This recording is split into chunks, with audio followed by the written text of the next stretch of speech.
But why did he want to do this, and why did he want to do this in 2016? No, before?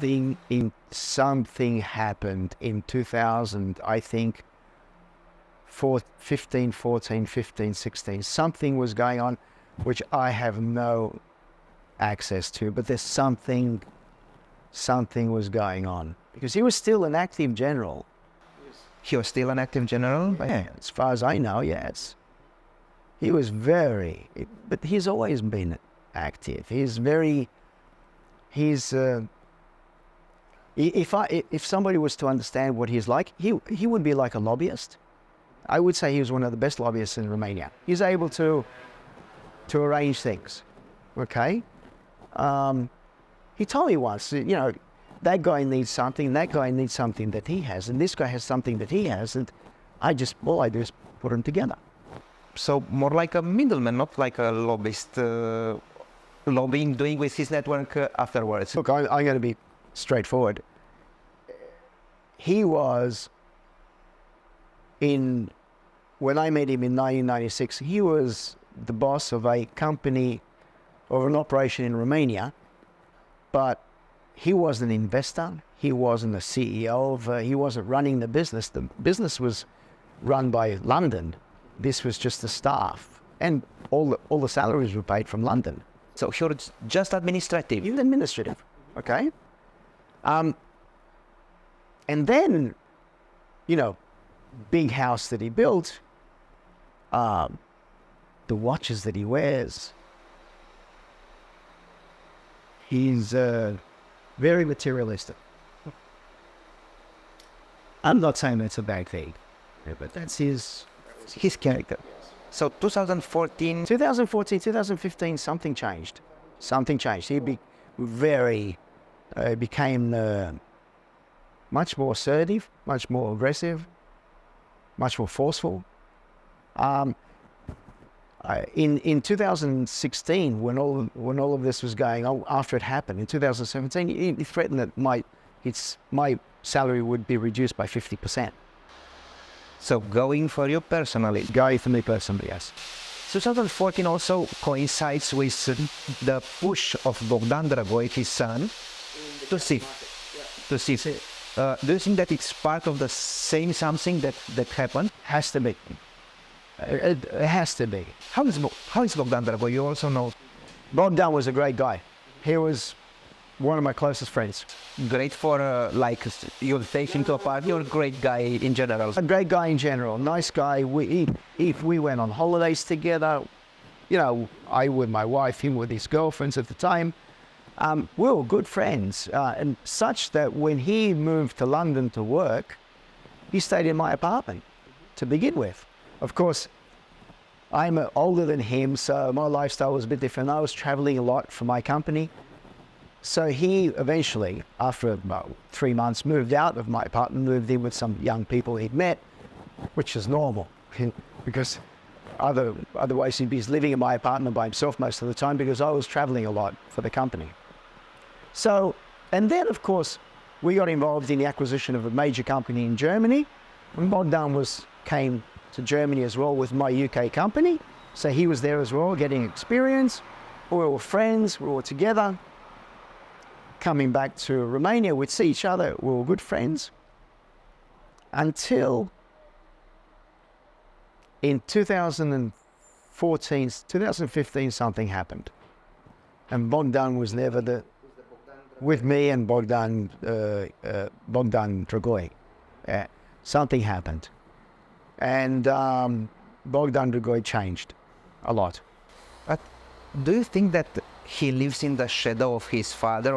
Dan micromanages Bogdan, always has, yes. From secretary,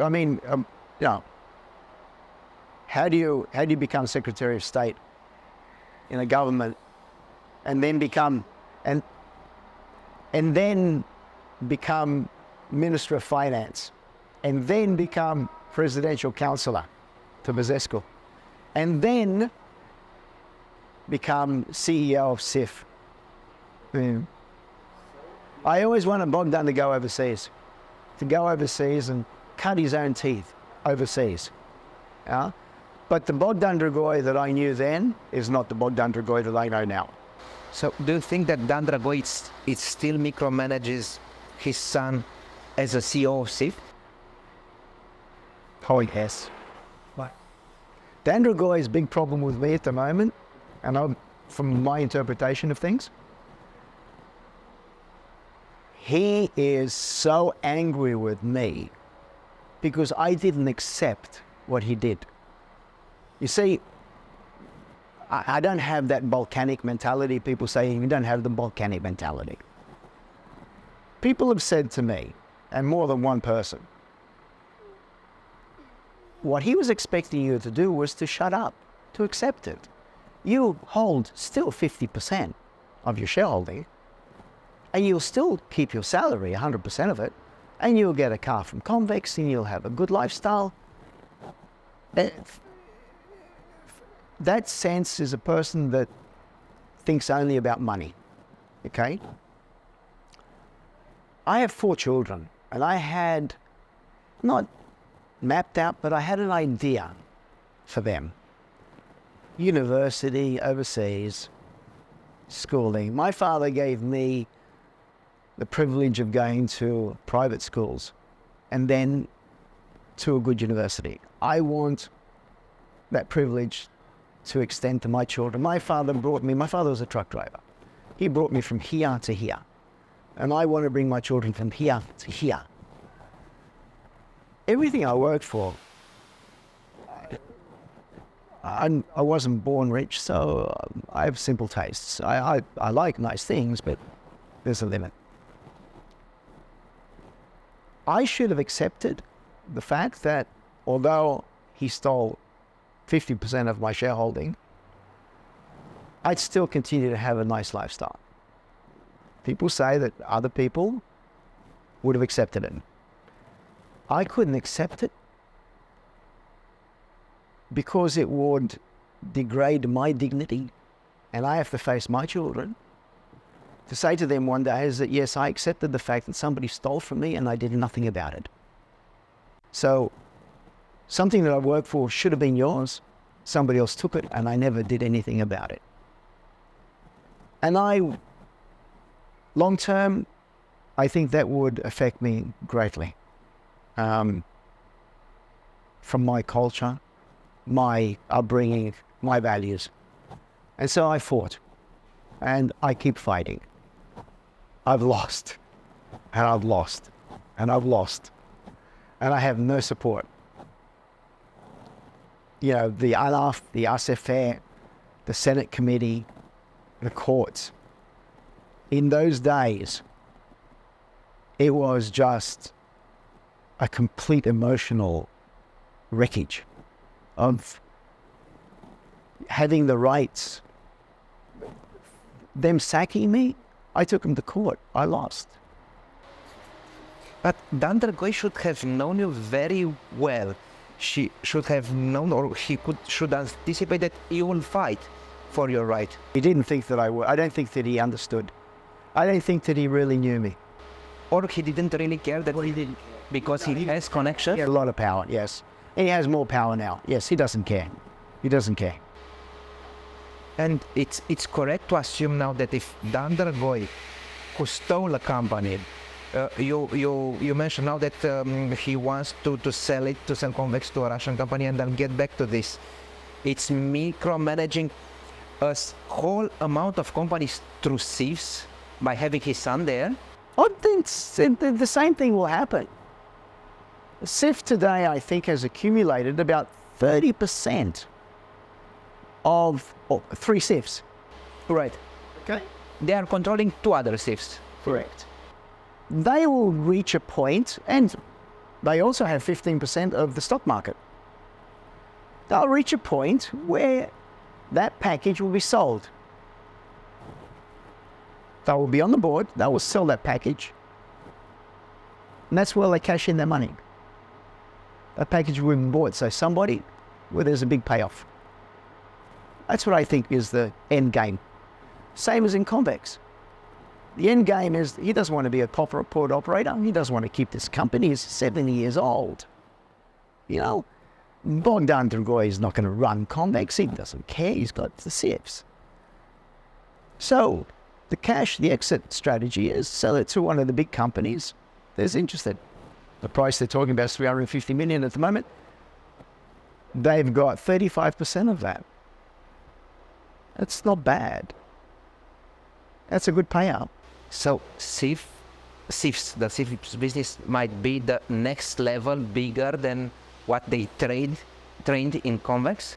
I think Convex, look at the similarities. Convex hasn't issued any dividends until last month. They made a decision 28th of April, they made a decision to pay out dividends. CIFs, after 7 years, same date. 28th of April? Have a look. They decide to pay out dividends. There's something going on. Yes. And I think it's a... Don't forget, Bogdan Dragoi was present on the 16th of December and the 15th of December. He was there. My friend was there.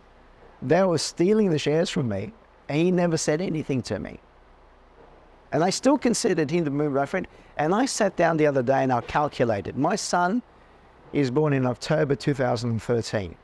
I had a birthday for him when he was 3 years old. I checked this with my wife. Bogdan was at my home in October 2016 with his son and his wife, with some other friends we had. I'd arranged a lunch at my home. He was there. So when he was in my home, he knew what they were doing.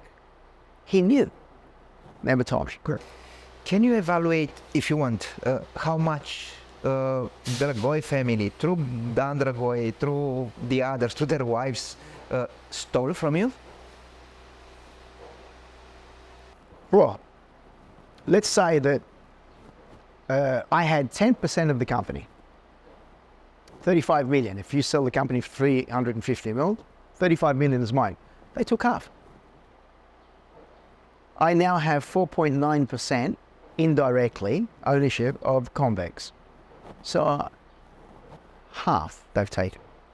It's not like they were not having money, stealing for a living. Dan, I think, is a person who is very much obsessed with money. You know, we would be in a restaurant in London, for example, Scalini, and we would be, my wife, his wife, myself, sitting there eating, and he would go, "Oh, look at that woman. She's all dressed in Loro Piana, or she's all Chanel, do you know?" And I'm going, "Dan, who cares?" But Dan was very much.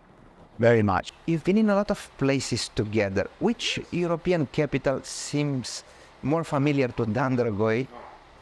Vienna. Vienna, he knows backwards. Not London, not Paris, he knows backwards. Vienna, he knows backwards. He took me to the place in Vienna. I didn't even know that. He knows Vienna backwards. Yeah. That's an interesting issue. And now I want to go back to what you said, that there are rumors that he wants to sell Convex to some Russian-tied companies. Yes, I don't think that he's going to sell anything to any Russian company at the moment with all the sanctions now. But he was discussing with a Russian company, yes. For the war in Ukraine. I don't know, and I'm going to put myself out on a limb here, so it's only speculative. Because I don't know, and I can't ask anybody, for obvious reasons. Because they're not going to talk to me. But if you think Dan Dragoi is 70 years old now, back then, when he was 30 years old, okay? And very different guy. Very different guy. And he was part of the security system, Securitate, of Romania, okay? Under Ceausescu's regime, who trained them. But how do you think that Romania, a NATO country, a strategic partner, today, still has Mr. Dan Dragoi in the position to do what he does? Because these people now are in positions of power all over the place. They've accumulated vast wealths. Yeah, these are the new formations of the oligarchs of Romania. This is what you have coming up. So Dan Dragoi seems like an oligarch to you? Well, he doesn't have yachts, you know. but he has a lot of money and he's very discreet. You won't see him spending that money in Bucharest. You'll see him spending it overseas. But these kind of guys, do they have a life other than watching Louis Vuittons and Chanel and... I guess, you know, it depends on the person, I think. You know, depends on your culture also. I mean, you know, I didn't go through communism, so I come from a different place and I have a different mentality of things. You didn't want to become Balkani? Yeah, it's completely different. You know, I don't wear fancy watches, you know, though I must admit I did. Dan got me into this, and I'm out I refuse because it's just, when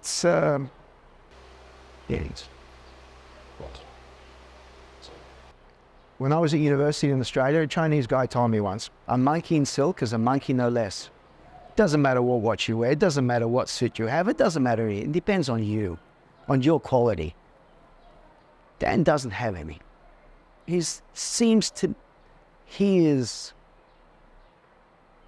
Money is very important for Dan. Money is very important. Money is very important. I mean, let's be honest. Let's have a look at the facts. I have one court case at the moment where we were in court. I filed it in 2019. I'm on my third judge. The first judge, after 4 months, retired. The second judge came in, and there was a huge battle in court by Dan Dragoi. I'm suing Dan Dragoi, Viral Panait, Anka Dragoi, Ruxandra Nicola, and Convex, right? Whole group. I filed the court case in Bucharest, but Bucharest sent me to Constanța. So, and I don't have any problems with that, okay, provided everything is done properly. Now, the first judge was a very competent judge. I could see because she controlled the court, didn't take too much rubbish from the other side, and she had read the file. She had read the file. And bang, bang, bang, bang, we went on for, I think, I don't know how long we went on for, because it's now, from 19, it's 3 years. I still haven't been able to give evidence. So you are in the incipient part of the file. I am. She then made a decision because they were trying to nullify the action. And it was a different action to the one that I brought against the shareholders meeting. This is against the subscription, and it's insider trading. She made an order for the court case to go ahead. Huge commotion. Anyway, we turn up to court, and they have filed a petition to dismiss the judge. The Dragoi group, the group. Uh-huh. Dragoi et al., let's say. Their judge. So what happens is that the application for dismissal then goes to another section of the judges where one judge independently assesses whether there is merit in dismissal or not. The judge decided there is no merit. She comes back to court. Oh no, we were going back to court. We find out that she has dismissed herself. She's filed an application for self-dismissal. And I have the application. In the application, she says, they have filed a complaint against me to CSMA, the Superior Council of Magistrates, right? The judge's institution. This is a personal attack on me. Now, how can I adjudicate this case if this is a personal attack on me? In one sense, she's right. In another sense, I think that she should have stayed, but it was her decision. And it's valid. So she removed. We have a new judge. This new judge, the day before we go to court, we find out she's put in an application for self-dismissal.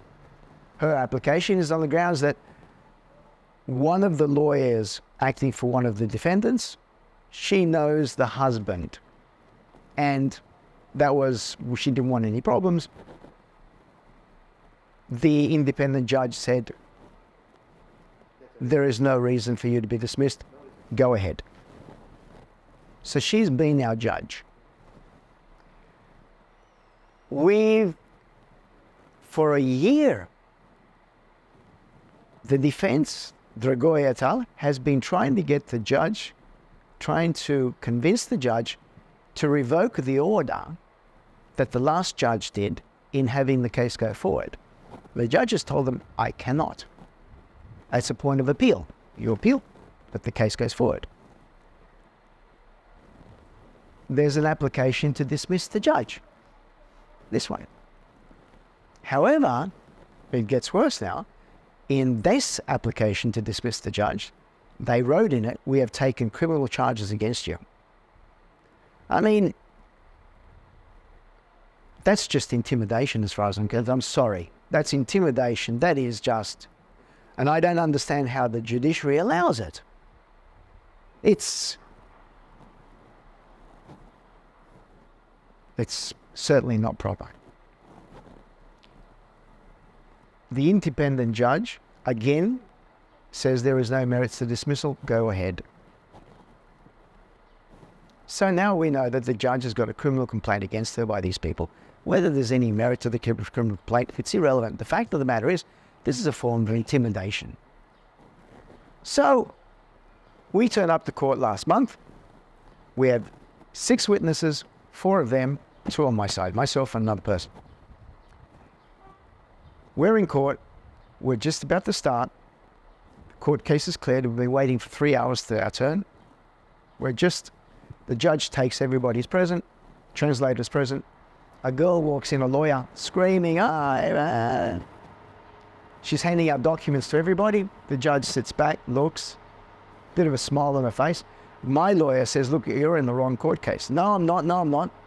So she comes in with these documents representing a client of Convex, a tugboat operator, right, who decides now to file a petition for, in Romanian, it's interdiction, to join the court case. I filed the court case in 2019.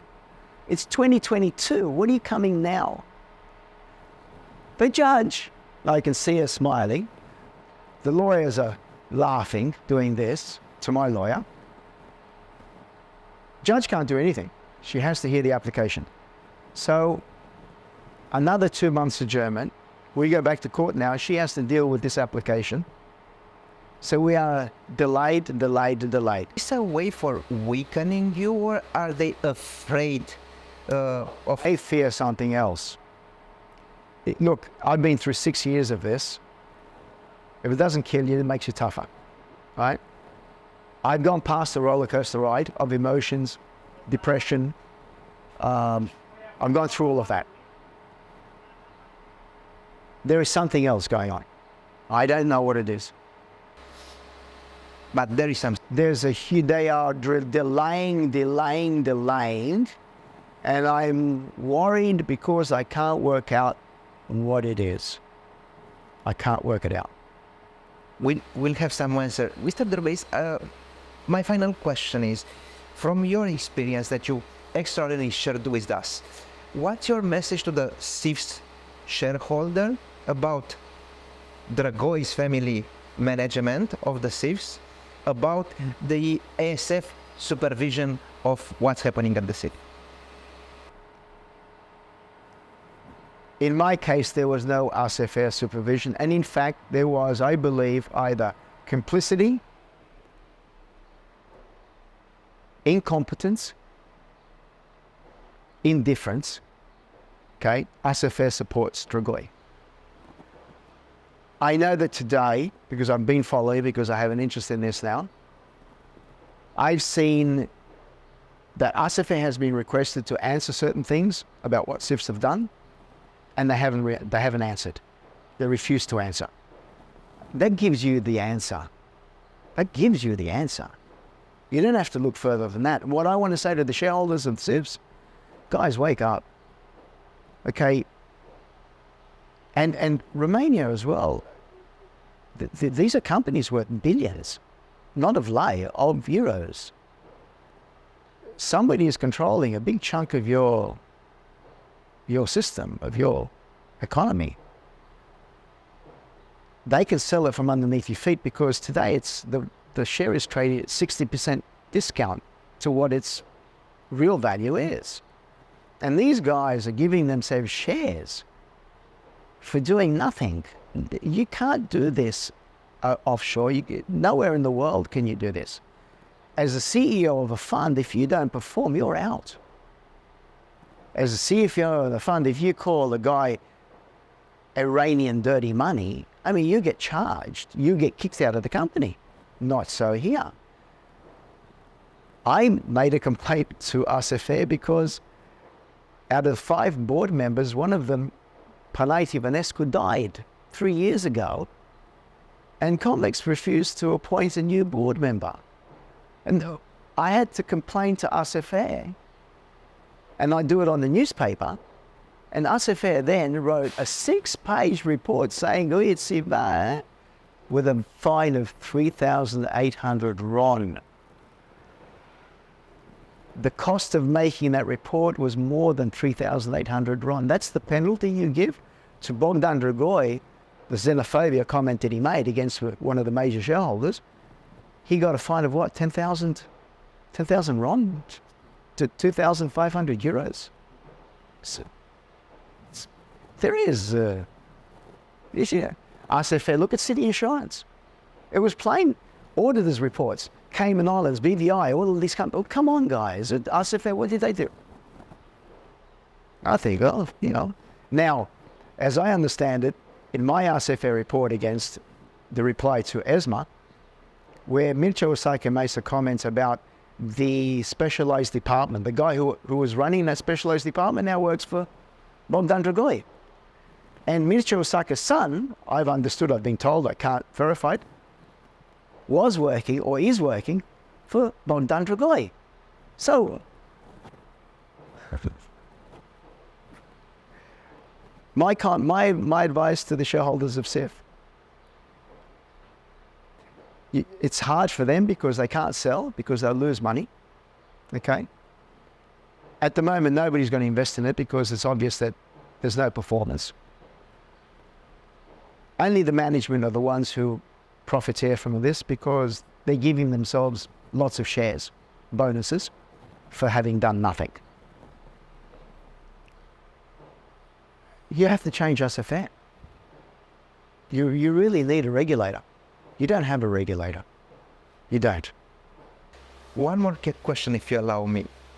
As a non-Romanian, but knowing Romania very, very well, how do you explain that 32 years after the revolution, Romania is still simulating supervision, corporate management, transparency, and nobody pays? Even justice is simulating. I think that justice has changed. I can see that in my court case, because if I started this court case in 2017, I would have been kicked out of the case by now. I think there's been a change in the judicial system. I think that a lot of the bad stuff was sent out. Okay, retires, people who didn't care. But God, I'm not saying that they were bad in a sense, corrupt or anything. I'm just saying bad that maybe old or whatever, no interest, indifferent, whatever. I believe in justice. And I want to say one other thing too before we go on, right? I believe in SRI, and I believe in CIE, and I believe in STS. These are institutions which are vital for a country, for the protection of its interests, for the protection of its citizens. I believe in these institutions. My issue is not these institutions. My issue is these people who have used their badge for their own personal gain, okay? These are the people that should be addressed. A lot of them are out now, but unfortunately they are in positions of power. They have put people in positions of power, And now they're putting their children in positions of power. Well, it's obvious what's happening. I'm a foreigner. All I need to do is just open my eyes and see it. I don't know why people are not doing anything about it. If it's complacency, if it's control, or just because something hasn't happened to Romania. I think that some things are happening now which is going to spark. I think the defense issue is going to be a big issue. The fact that there's a lot of interests coming from offshore now coming onto onshore, I think these will start to generate a lot of cleansing, right? And unfortunately, and Romania is not the only one, you have a weak government. Could you? It's in a nutshell. You know, I love Romania. I love its people. I think it's huge potential. Romania has a huge potential. But I see it being suppressed. I see it deliberately being put down because some people don't want you to grow. They want only certain people to grow. And that's the problem. Some people from the inside. People from the inside. Mr. de Rubeis, these are all my questions. Thank you for this great interview. If you have something else to add? Yeah, I want to add one thing, which we didn't get through, because I was jumping a little bit. There's so many things to cover. The whole story. Yes. When we met on the 20th of December, now remember, 19th of December 2016, I had a meeting with Captain Edu in Constanza. We had discussed things. In fact, Captain Edu must have went and saw lawyers together. And documents were prepared for the removal of Dan Dragoi as the director of SolidMet. They signed. I still have those. When we met on the 20th of December, I shook hands with Dan Dragoi that he would redistribute half of his shares to me. I would pay him 500,000 euros. It was fair. He paid 1.1, I'd pay 500, 600,000, whatever. But to be fair, I didn't expect him for free. He paid. I shook hands with him. It was agreed that redistribution of the shares would occur. The next day, which was the 21st of December, we all met in Armin Dinului, that is SolidMet's office. And Vero came with all these papers, all these documents to be signed. A lot of them had been signed. We signed them all because we had agreed that it would go forward and they would redistribute to us. Again, nothing. Having done that, having shook hands, having agreed with Captain Edu present that there would be redistributions, there was no redistribution. We had meetings with Captain Edu and Dan Dragoi in their offices. We had meetings with them. Captain Edu and Dan would go for a walk around the block, have a discussion. And then Captain Edu finally got in the car and he said, I'm sick and tired of this. Let's go straight to the lawyers. I went straight to the lawyers. He was going to take action. When I arranged the meeting overseas, I wanted to meet a lawyer, an investment banker, a businessman. These are people that I knew personally, good friends. And I wanted to bounce things off them.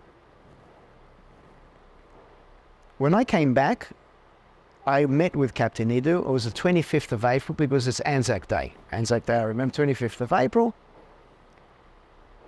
We met in his office. We walked outside, we walked on the street to talk. And he said, Ray, I can't do it. I'm sorry, I can't explain, I can't. And he gave me the file. He said, these are the files from the lawyer. You go ahead and do it. You do it. I said, okay, I will. Blackmail or a deal. The blackmail maybe is hard. Influence of some sort or a deal. Listen, Captain Edu put up 12 million euros of his money. It was his money that bought this. Dan Dragoi didn't put up a cent. Vero Panay didn't put up a cent. I didn't put up a cent. This was Captain Idu's money. For him to be diluted by 50%, and Captain Idu was a proud man, and he was a businessman. He ran businesses. He made money. Dan Dragoy never saw him run a business or the CEO of any enterprise or anything. But Captain Idu, to tell me that after having been diluted, to tell me that he can't, there's something there. Now, I couldn't ask him. There's no way he was going to answer me. But he gave me the file. We stayed in contact. Okay? He gave me the file and I took the proceedings. That is, I remember, as vivid as it was yesterday. I saw his face. Something. I don't know what the answer is. So the people with his own money, he couldn't protect his interest against Dan Dragoy. Very interesting. Right. Yes. Very interesting. But right now, I haven't told you one of the most important pieces of this whole thing.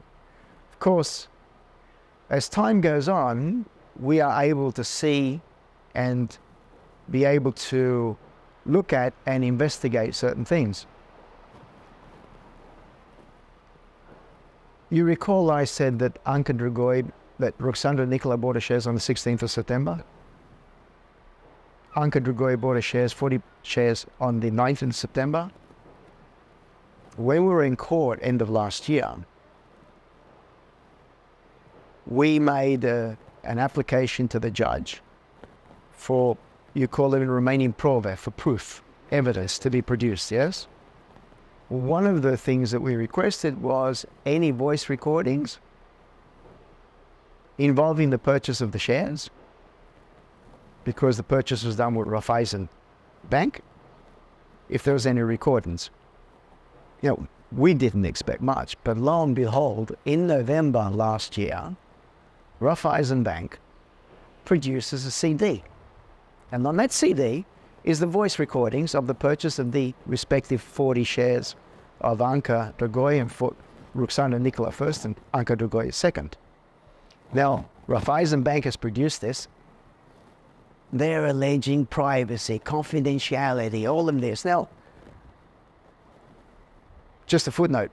I wrote a letter to Raiffeisen Bank in April of 2017 telling them To ask for this... to tell them, look, I've never seen the loan agreement. I haven't seen the loan agreement. I don't know anything what's going on here. There's something funny. No answer. Okay? Never heard anything. Now, this CD is sitting in the court file from November. DCOT closes the court case in November. I filed the court order. DCOT issued a prosecutor's order in November of 2021, I think it was 27th November, where the prosecutor made an order closing the file, saying there's no evidence, there's nothing, it's all, but quoting a lot of the ASFR report. So the ASFR report is the base. In that order, the prosecutor says, we have statements from Ruxandra Nicola. Now, Ruxandra Nicola says, I'm going to paraphrase it, not word for word, I'm an expert in capital markets from 2006 to 2007, and my job forces me to see the capital markets, and I saw the notification that there was a capital increase in the board of BVB, and so therefore I decided to buy 40 shares and through my representative. So I bought 40 shares from Raiffeisen Bank through my representative. Anka Dragoy said, my son is in the capital markets, and he told me to buy shares in Convex. Okay. In the report of DCOT, Vero Panait says, because we're alleging that Vero Panait sold his shares to his wife, we found some documents. how can, and in newspaper articles, he says, how can Mr. Raymond de Rubeis claim there is involved an algorithm?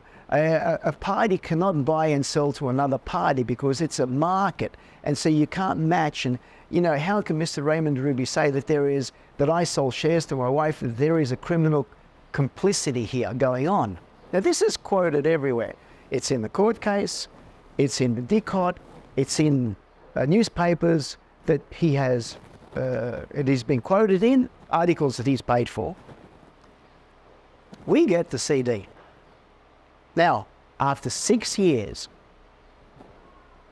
the CD of the purchase of Ruxandra Nicolai's 40 shares, the voice is not that of a woman, it's Viral Panait.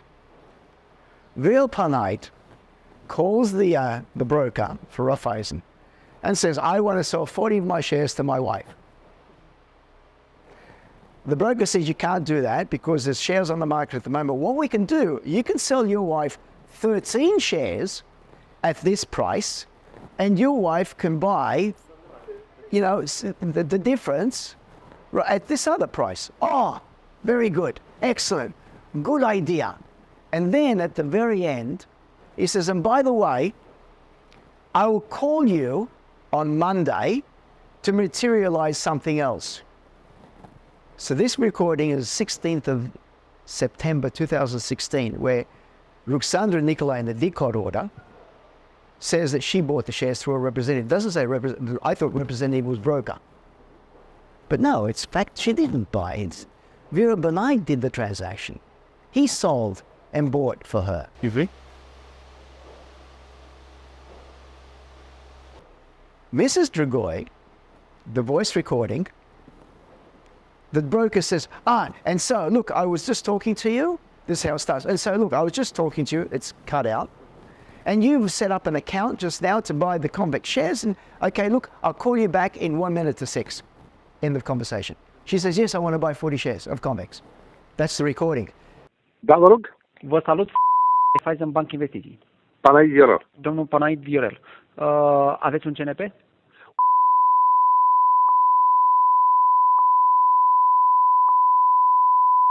Perfect, mulțumesc frumos.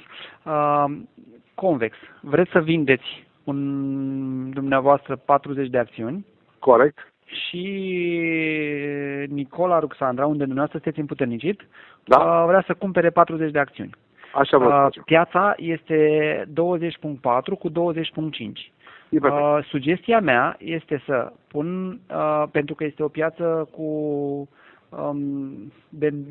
nu este o piață continuă, pentru că așa se tranzacționează convexul. Da. El se face doar prin auction-uri și se Nu merge un deschide la un cross. moment dat. Nu pot să fac un cross pe de o parte, nici n-aș putea din cauza pieței pentru că nu-mi permite cotația. Este 20.4 cu 20.5. Sugestia mea este așa. Vă pun ordinul dumneavoastră la vânzare. Da. 40 de acțiuni la 20.5. Da. Și o să introduc și ordinul doamnei la cumpărare, tot 40 de acțiuni la 20.5 și el o să execute, doamna o să cumpere 40 de acțiuni, dar va cumpăra 27 de acțiuni din piață și restul din ordinul dumneavoastră. Da, deci e bine. ăsta va cumpăra 40, dar dumneavoastră nu veți vinde 40, veți vinde Am mai înțeles. puține. E foarte bine. Și atunci am o diferență care rămâne acolo pentru o tranzacție ulterioară. Bineînțeles, acțiunile dumneavoastră rămân la noi în continuare la E regulă. o idee foarte bună și atunci luni concretizăm și altceva. Mulțumesc frumos. E perfect. Mulțumesc mult de Bine, tot. la revedere.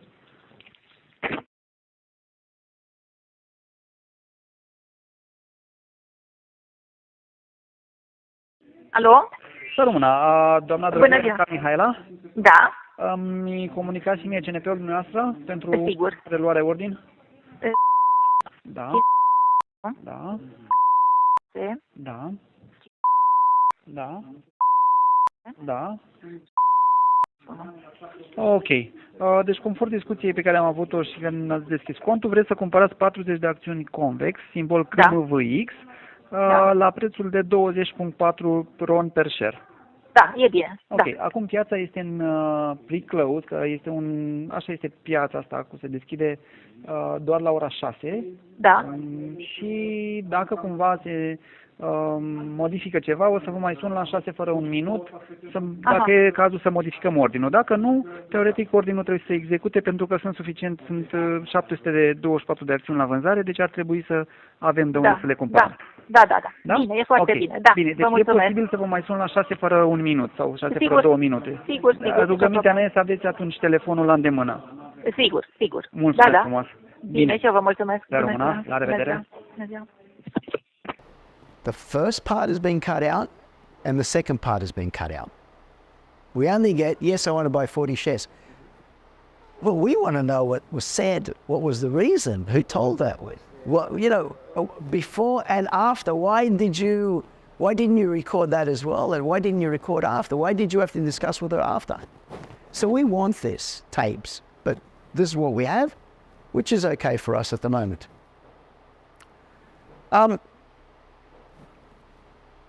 So DCOT closes the order, not even having looked at the voice recordings. What investigation have they done? When DCOT called me for an interview, I was there for 2 hours. The police officer was complaining of a headache. We started to write a document. She then said it was the wrong format. She left, came back. What she asked me was my name, my address. Do I understand the capital markets? Did I have anything else to say? And I said, yes, I want to speak to the prosecutor. I want to give evidence. That was it. Again, simulating. Yes, simulated, very. Denau, my complaint to Denau, which was from 2018, right? In February, the 8th of February 2022, they passed a prosecutor's order to close the file. In that prosecutor's order, Denau states, now if you want, I can give it to you word for word. These 4 people, between husband and wife and cohabitees, it is normal for them to discuss things. It's natural. Insider information for Denau is legal. Well, I mean, that's all I can read from it. My lawyers look at it as well. Overseas people have laughed at it. DCOT, in its investigation, what investigation have you done except look at the statements that these people have provided you? Again, it's pretend. It's pretend, right? So I'm appealing DCOT. I'm appealing DNR. Really, I don't know where I'm going to get with these people. It's going to be the same all the time. There are a lot of grounds there. There's a lot of evidence. But the power that be here is just pushing everybody to the side. I fight because, I want to fight for my rights. I do believe in justice. I hope that things are going to change because my court case will go for at least another 3 years. I'm hoping it changed in the last 3 years. It's been changing now, I think. And I think with the new things that are coming to Romania, I'm hoping that things will change for my benefit. And maybe I get some justice. Oh, one other thing. We signed all the documents on the 20th of December. They are now saying that those documents were signed all before. You are also signing, and they said that they were signed before. Convex never had a board of directors meeting. Physical. Never called for a board of directors meeting. Don't have any call notice. Vera Panait and myself, in the space of 10 months, have 17 emails between us. This is while the capital increase was going on. This is while the negotiations for the loan was going on. I don't have a copy of the loan agreement. And by the way, the judge's order to produce the loan agreement, we still don't have it. Hasn't been produced in court. So, and why did Raiffeisen Bank sit on this voice recording for 6 years? Why? Probably they didn't care, they wanted to protect, they knew they did something wrong. If you allow me one more question, because I didn't ask you about Mr. Dragoe relations or your relation if you met with Mr. Gheorghe Ionescu, Bebe Ionescu. Yes. how is the relation between Mr. Dragoi? The years back, I like Bebe Ionescu. He's a nice guy. He's a general. I like his family. When all of this happened, I can speak truthfully. When all of this happened, I had an apartment on the seaside, which I'd bought from Dan Dragoi, because that's another story. It's another trick. But anyway. But Bebe Ionescu had an apartment on the same block, and we would see each other on the beach. When I saw Bebe Ionescu, after all of this came out, Bebe said to me, he said, look, Ray, I'm sorry. I really am sorry, and I don't agree with it, but Dan's my friend. I said to Bebe, you know, I understand you. I pick my friends carefully. I understand you. And him and Bebe go back for many, many years. I mean, I remember when we were, I think it was Bebe Ionescu who introduced Vidianu to Dan Dragoi. Dan and Vidianu knew each other because I remember going to the marble place many, many years ago. And then I remember at Dan's birthday in Aquarium, that Vidianu, he was the mayor of Bucharest at the time, and he turned up, stayed an hour or so, but he turned up and Dan was very happy. And I think Bebe Ionescu was the contact there that brought him there. So I'm not too sure. But yes, and Mr. and Mrs. Vidianu both, I can't say anything wrong against them. Very nice. They've always treated me properly. Same as the other people around Dan. Yeah. That's it. Thank you very much, Mr. De Rubeis, for this interview. Thank you.